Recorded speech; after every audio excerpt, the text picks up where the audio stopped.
Presidenti Nishani deklaron se do të thrasë Këshillin e Sigurisë Kombëtare për çështjen e kanabisit, të cilin e konsideron shqetësues. Reagon kryeministri Rama të mlidhet Këshilli Kombëtar i PD-s dhe redaksitë e gazetave e portaleve të Shqipit.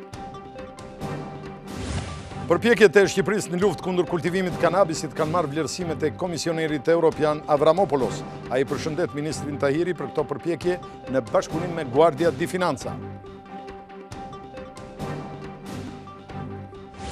Deklarata e kryeministrit Rama se Akropoli është mbrojtur nga shqiptarët dhe se në Athinë dikur flitej shqip ka shkaktuar reagimin e mediave greke, të cilat e quajnë provokim dhe manifestim nacionalist. Pas deklaratave të kryeministrit Rama se LSI mund të rimartohet djathtas, Partia Demokratike i lë derën hapur Ilir Metës. Edi Paloka thot se Meta duhet të zgjedhë mes Ramës dhe qytetarëve dhe paralajmëroi protesta kundër qeverisë. Për herë të parë, Donald Trump del në krye të garës presidenciale në Shtetet e Bashkuara të Amerikës. Një sondazh i ABC dhe Washington Post e nxjerrin atë një pikë para ish-sekretares Clinton.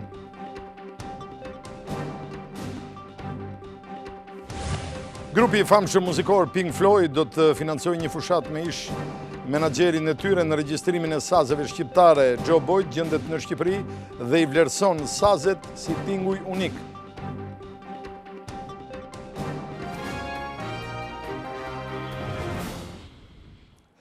Zonja dhe zotërimi, mbrëma dhe mirë se erdhët në edicionin e lajmeve të orës 19:30 këtu në televizionin Klan.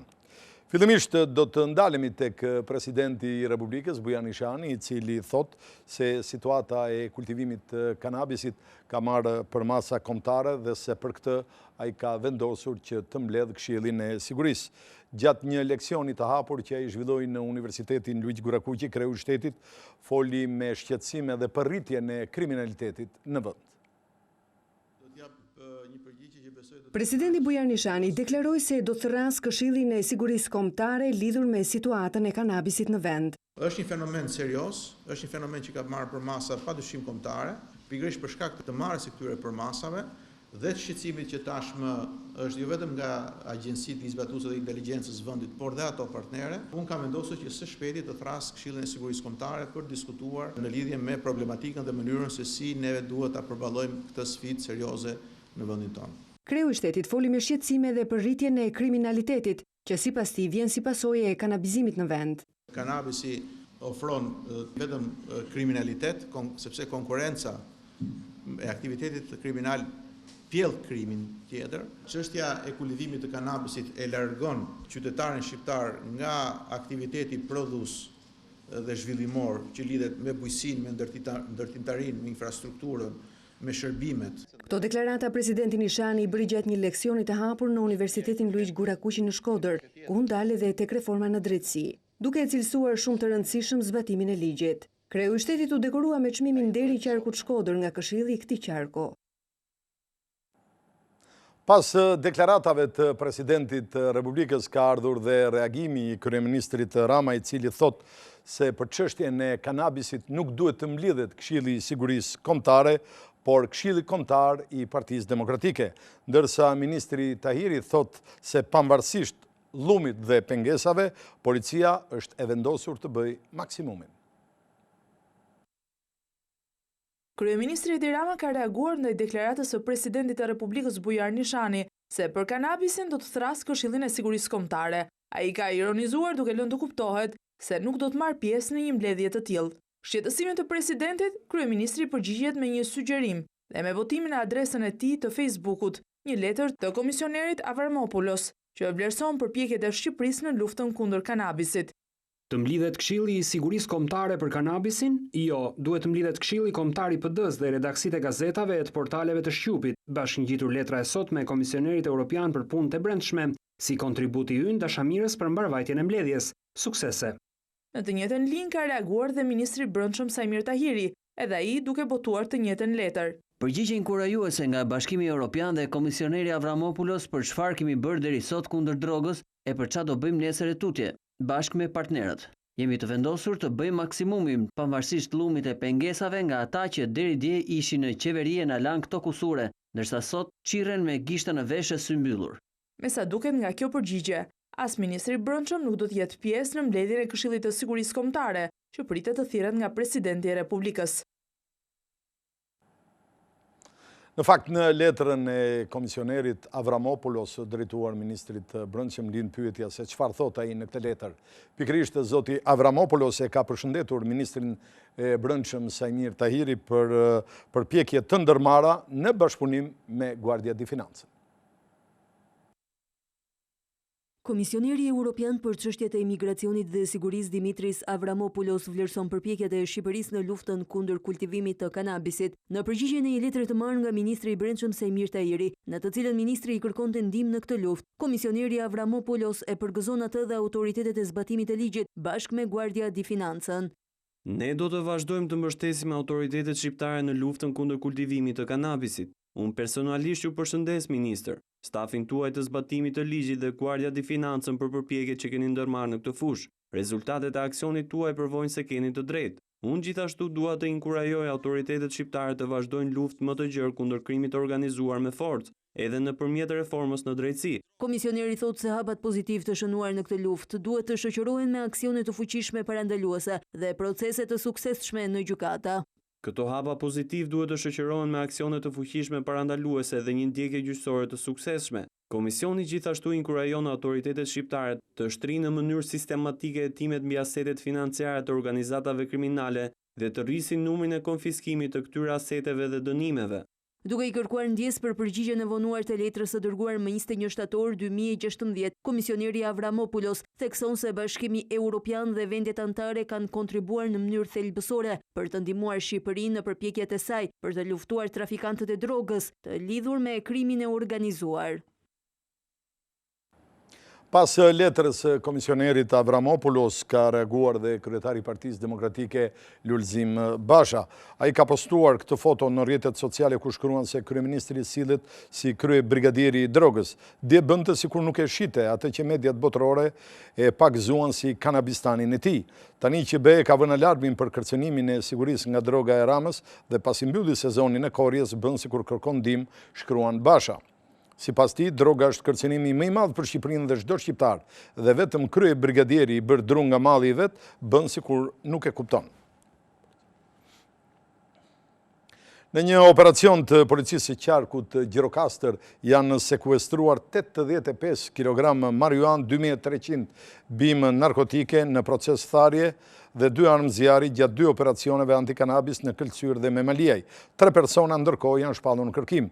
Një pjesë e lëndës narkotike u gjet në fshatin Panarit, në Kaso dhe në brendësi të Pyllit, ndërsa në fshatin Izvor i Vjetër në Memaliaj, policia zbuloi një kapanon brenda të cilit u gjetën armët dhe droga e thatë.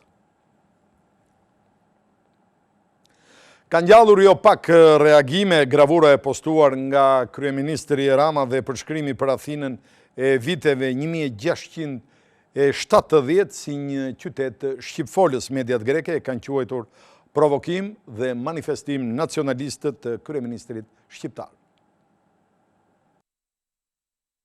Postimi i kësaj gravure në rrjetet sociale nga kryeministri Rama me përshkrimin se në vitet 1670 Athina ishte kryesisht një qytet shqipfolës, ngjalli reagim kryesisht të mediave greke, të cilat e lidhin këtë deklarat me linjën e ashpër që po ndjek Tirana zyrtare në raport me Greqinë. Faqet e para të gazetave kryesore dhe mediat online i kanë kushtuar hapësirë këtij qëndrimi të ri të kryeministrit shqiptar, që sipas tyre ka tejkaluar çdo cak. Seksioni greqisht i Huffington Post shkruan se kryeministri shqiptar është në delir kur deklaron se një shqiptar shpëtoi Akropolin nga bombardimet veneciane. Gazeta Kathimerini e lidh këtë deklaratë të Ramës me zhvillimet më të fundit në Himar dhe vendimin e autoriteteve shqiptare për të prishur banesat e 19 familjeve në kuadër të planit të ri rregullues të qytetit. Ajo përmend reagimin e 2 ministrive të jashtme, duke e shtuar në listën e incidenteve që kanë rënduar marrëdhëniet e 2 vendeve kohët e fundit. Protothema nuk nguron ta quajë provokim, ndërsa mediat e tjera e cilësojnë si një manifestim të paprecedente arrogance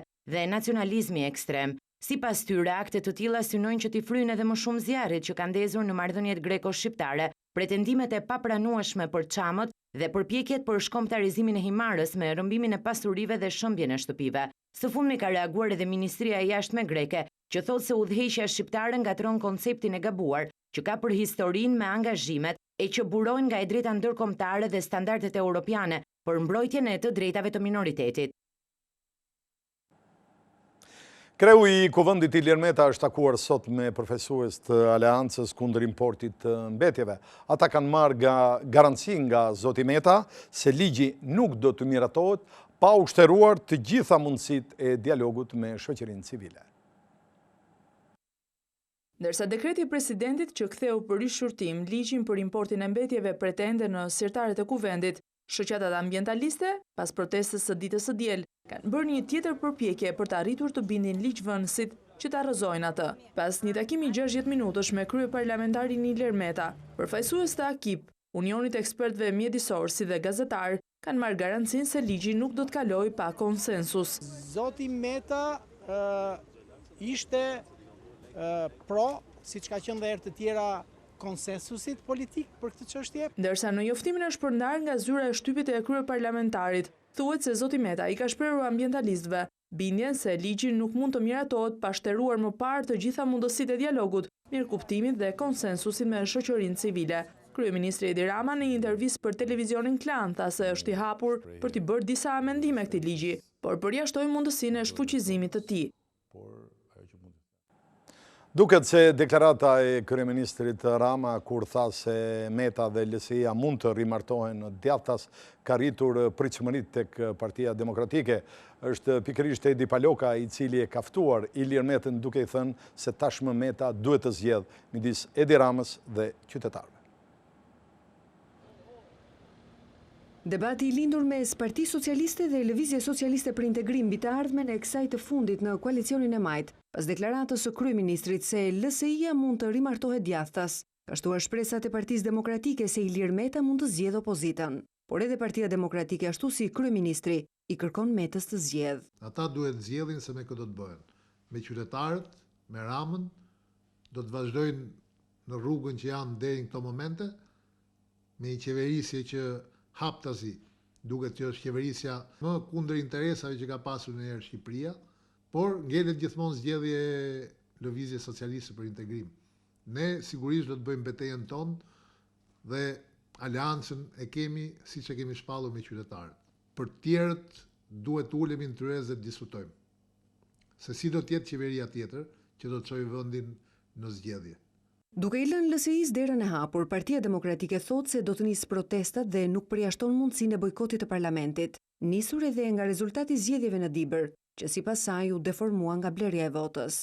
Ishte treguesi më i qartë shprehje e vullnetit që ai ka për të manipuluar zgjedhjet që do të vinë. Largimi nga parlamenti, një parlamenti që në fakt nuk funksionon më praktikisht, do të ishte vetëm një nga opsionet. I shoqëruar pastaj me shumë akte të tjera, protestat, revolta popullore, që do të sjellin në mënyrë absolute rrëzimin e kësaj qeverie. Pranimin e disa prej kërkesave të opozitës për reformën elektorale një ditë më parë nga bashkëkryetari i Komisionit të Reformës Zgjedhore, Paloka i quan lojë të kryeministrit për të penguar aksionin e opozitës. Nuk kemi asnjë besim në vullnetin politik të Ramës për të bërë zgjedhje të tjera në këtë vend. Nuk e ndryshon dot asnjë palaçollik i kujtdo palaçoje që ve Rama për të bërë lojrat e tij. Për Partinë Demokratike pa dekriminalizimin dhe largimin e kryeministrit Rama nuk mund të ketë zgjedhje të lira e të ndershme.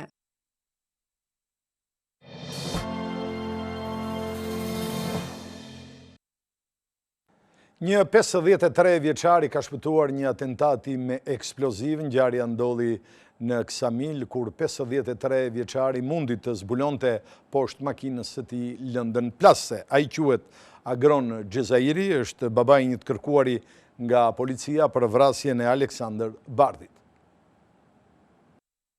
Në Ksamil tentohet të vritet babai i njërit prej autorëve të dyshuar të vrasjes së Aleksander Bardhit, vëllai të ish-kryetarit të komunës Kaçinar. Mësohet se Agron Xhezairi, babai të kërkuarit Albit Xhezairi, ka konstatuar lëndë plasëse në sendilen e pasme të makinës së tij kur ai ndodhej në Ksamil. Pas konstatimit të eksplozivit, e cila ishte lidhur me 2 tela dhe një celular, 53 vjeçari ka njoftuar policinë e Sarandës. Sipas dëshmisë së Agron Xhezairit, ai ka qenë duke udhëtuar me mjetin e tij në momentin që ka konstatuar lëndën plasëse. Fatmirësisht eksplozivi nuk është aktivizuar. Blut e Sarandës ka nisur një hetim për këtë ngjarje, e cila dyshohet se mund të ketë motive hakmarrje. Megjithatë, po verifikohen të gjitha konfliktet e 53 vjeçarit, duke mos përjashtuar asnjë pistë hedhimi, që aktivizimi i lëndës plasëse është kryer nga forcat e Renea, të cilët mbërriten nga Tirana. Albi Xhezairi është shpallur në kërkim për vrasjen e Aleksandër Bardhit në Shëndelli të Sarandës, ngjarje e ndodhur në 24 shtator të këtij viti. Kryetari i Bashkisë Kavajës Elvis Roshi është pyetur për rreth 40 minuta në prokurorinë e Tiranës në lidhje me akuzat për falsifikimin e formularit të dekriminalizimit. Për më shumë se 40 minuta, kryetari i Bashkisë së Kavajës Elvis Roshi është pyetur në prokurorinë e Tiranës për akuzën e falsifikimit të formularit të dekriminalizimit. Ai u ka qëndruar deklaratave se nuk ishte në dieni të dënimit nga gjykata italiane për akuzën e përdhunimit. Për më tepër ai ka deklaruar se nuk e mban mend fare të jetë proceduar ndonjëherë penalisht në shtetin fqinj. Këtë qëndrim mbajti edhe avokati i tij mbrojtës Theodori Sollaku. Është situata i ka qenë në fillim në pritje të letrave të letër porosis që do vinë nga shtetet tjera. Ato që janë deklaruar deri më tani, nuk ka asgjë të re. Elvis Roshi u arrestua në muajin qershor për falsifikimin e formularit të dekriminalizimit dhe fshehje të dhënave që tregojnë se ai ka qenë i dënuar në Itali. Sipas akuzës, ai është dëbuar nga shteti italian dhe ai zviceran në vitet 1993 dhe 1995 dhe nuk ka deklaruar arrestimin në gusht të vitit 1997 në Zvicër. Pak javë më parë, gjykata e lartë ndryshoi masën e sigurisë nga arrest shtëpie në detyrim paraqitje për kryebashkiakun e Kavajës. Ministri i Brendshëm Sajmir Tahiri ka ftuar të rinj që të angazhohen vullnetarisht në patrullimet të përbashkëta me policinë. Ministri i Brendshëm Sajmir Tahiri u ka kërkuar të rinjve që të kontribuojnë për rritjen e sigurisë, duke u bërë pjesë e policisë në mënyrë vullnetare. Tahiri deklaratën e bëri gjatë një aktiviteti të organizuar nga Akademia e Sigurisë, ku ka kërkuar nga qytetarët angazhim më të madh në çështjet e rendit dhe sigurisë. Ne duhet të rikrijojmë traditën e vullnetarizmit në siguri. Ndaj, është kjo arsye pse në Ministrinë e Punëve të Brendshme dhe në Policinë e Shtetit sot një grup specifik po merret për t'i japur rrugë angazhimit vullnetar në Policinë e Shtetit nga të rinjtë dhe të rejat në Republikën e Shqipërisë. Plot të rinj dhe të reja do pranonin të angazhoheshin vullnetarisht në polici për të shërbyer në lagjen e tyre, për të shërbyer në bashkë me policinë rrugore në kryqëzimet e qytetit, për të shërbyer si patrulle përgjithshme, veçanërisht para shkollave dhe objekteve me rëndësi të veçantë. Ministri i Brendshëm thotë se kjo është një praktikë e njohur europiane ku të rinjt përfshihen si vullnetar dhe më pas mund të bëhen pjesë e strukturave të policisë.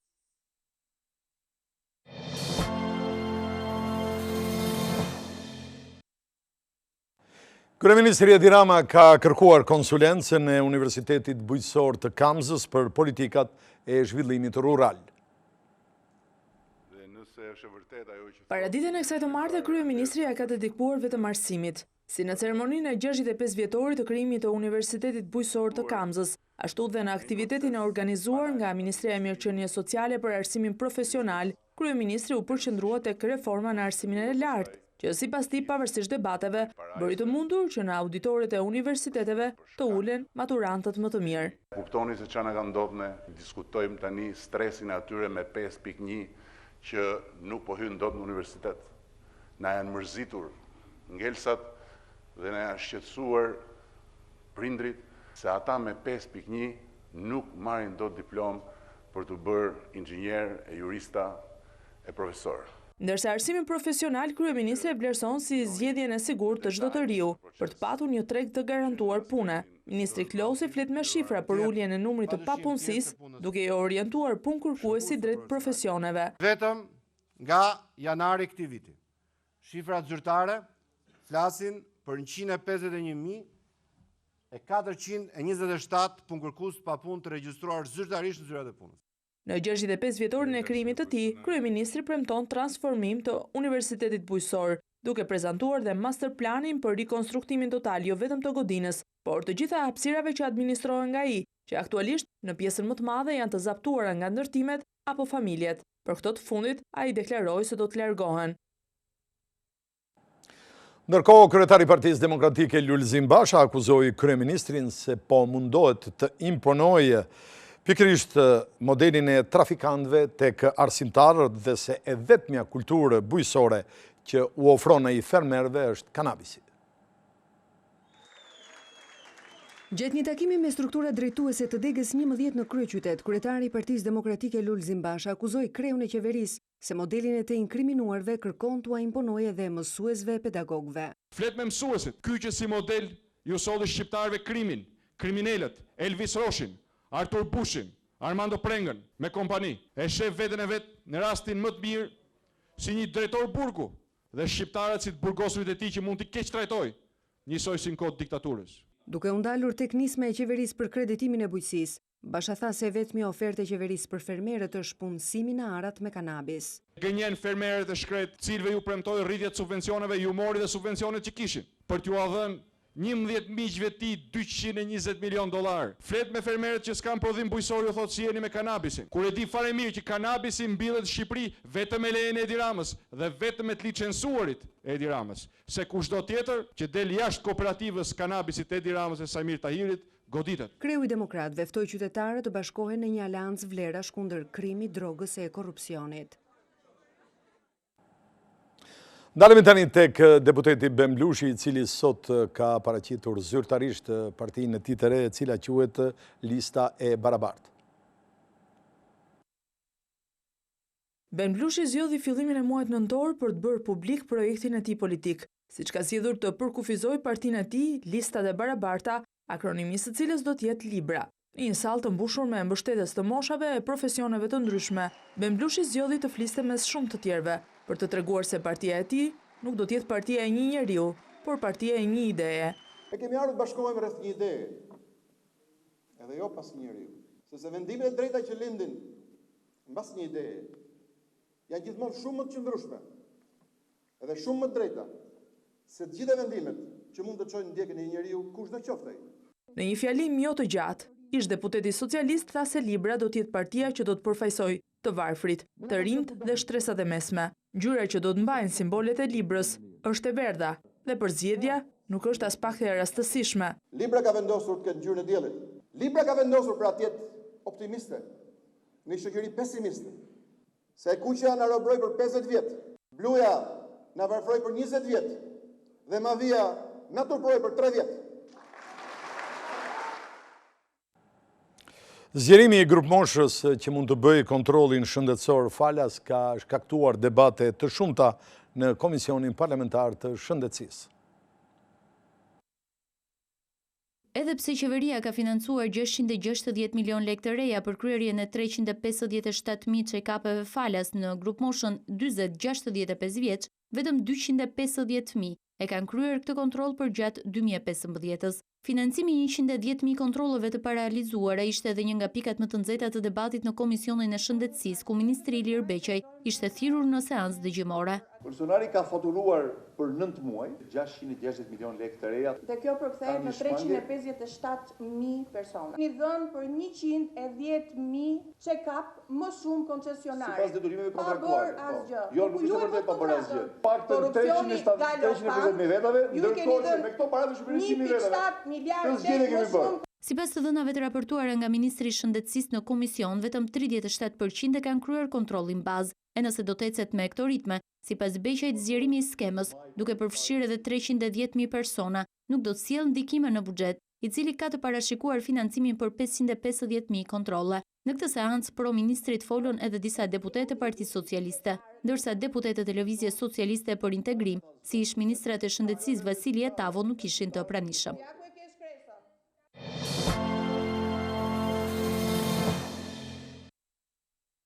Qëndrojmë në Shtetet e Bashkuara të Amerikës, e çuditshme, por e vërtet, për herë të parë, Donald Trump kalon një pikë para kandidates Clinton.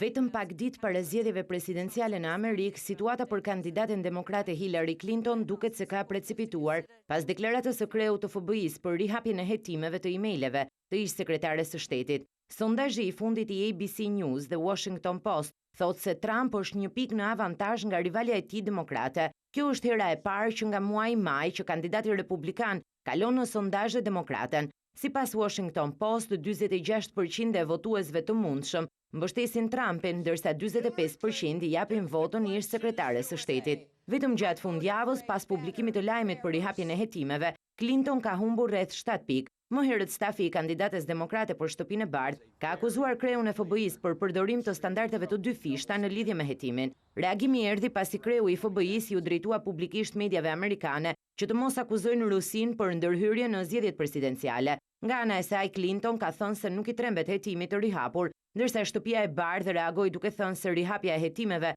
nuk është bërë me qëllim për të ndikuar në rezultatet përfundimtare të zgjedhjeve të 8 nëntorit.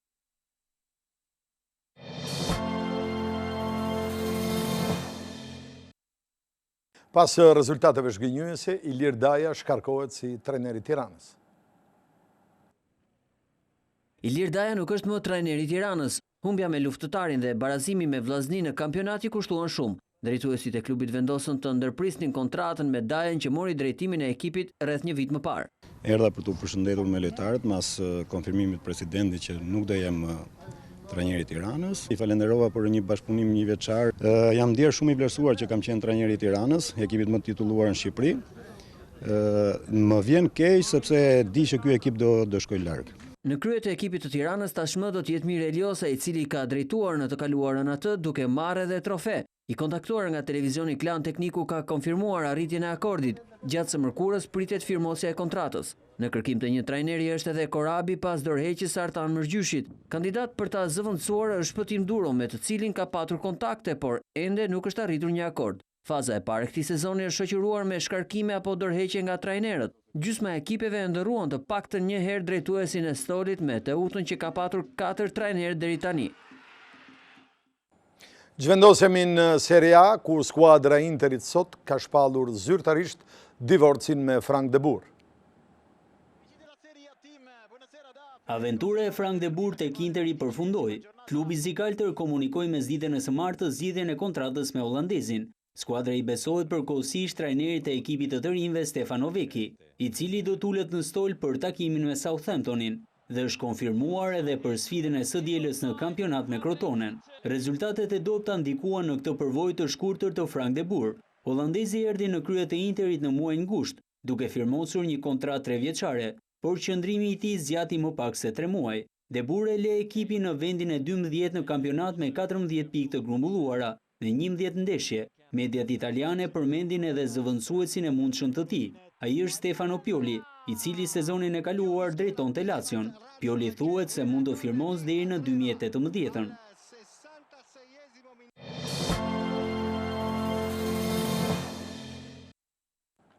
Është momenti të flasim për Dance With Me, që shënoi dje një tjetër mbrëmje magjike. Mbani frymën miq, ja ku jemi në super spektaklin Dance With Me Albania. Ritëm spektakël në alarmin e kostumeve të natës së Halloweenit. Virusi kërcim tashmë qarkullon në gjakun e të gjithëve, duke rritur fuqishëm shikueshmërinë në ritmet e muzikës së viteve 90. Një natë me shumë të përpritura. Interesant Robert Elia, i cili befasoi me paraqitjen e tij si një femër plot lajka. Edhe unë dua t'i ftoj të gjithë. Ma tra, po allojnë qikë zëllë motra, se më gjanë si Marit dhe Filipi, kur ka zënë gripi. Ka më martruat. Pazari.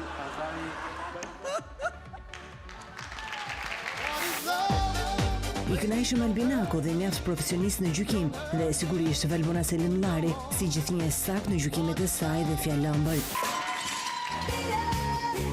Çifti tashmë kërcen si profesionist duke krijuar figura mjaft të vështira.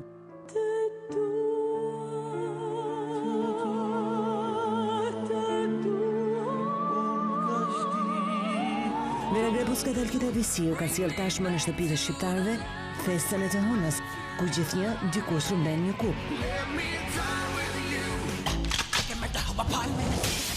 Keni një takim në televizionin Klan dhe ky është Dance With Me Albania. Kërca.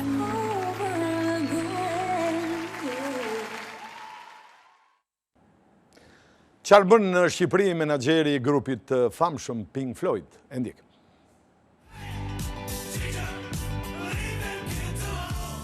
Është Joe Boyd që në karrierën e tij ka menaxhuar artistë e grupe të famshme si Pink Floyd. Arsyeja që Shqipërinë e viziton në mënyrë të vazhdueshme janë sazet, që të ngjashme të tyre nuk gjen asnjë vend të botës.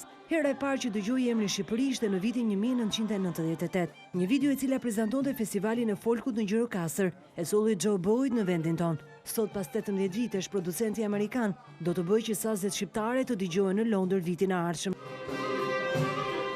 Jo vetëm kaq, por për të ruajtur këtë traditë muzikore, ai po përkujdeset që t'i regjistrojë. Nisa një fushat për të mbledhur para, për të bërë të mundur regjistrimin, dhe dini që një nga financuesit është Pink Floyd, në industrinë e muzikës botërore mungon ajo shqiptare. Janë shumë pak ato të disponueshme për muzikantët dhe audiencën e thjeshtë. Teksa i dëgjon në mënyrë të pareshtur prej 10 edicionesh në festivalin takimet muzikore të dy botëve, sazet më të mira nga Përmeti dhe Koça, Joe Boyd veçon këngëtarët. Do të veçoja 2 këngëtarët, kur dëgjojnë Donikën dhe Adrianën është një tingull i mrekullueshëm, hipnotizues, unik, sepse të tilla janë edhe sazet. Cili do nuk ka dëgjuar ndonjëherë për Shqipërinë, kur të dëgjoj këtë muzikë, do t'joshet. Këtu kemi përfunduar, zonja dhe zotërinj, ju falenderit për vëmendjen. Natë mirë.